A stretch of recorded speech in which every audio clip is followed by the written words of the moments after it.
Nakain ka ba ng kamote? Alam mo ba na ang kamote ay masustansya sa katawan? Ang kamote ay nakakapababa ng blood pressure. Ang kamote ay nakapagpabawas ng timbang, pwede itong pamalit sa kanin.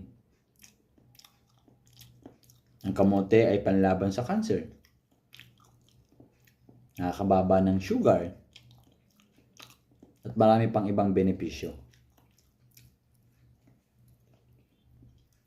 Kung gusto mo, lumanda katawan mo, di kaya may sakit ka, mataas ang dugo mo, mataas sugar mo, obese ka na o mataba ka na, hindi may iwasan kumain, ito kainin mo, kamote.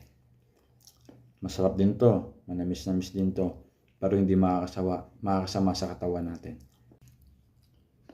Kaya magkamote ka na, mauutot ka na, masustansya pa.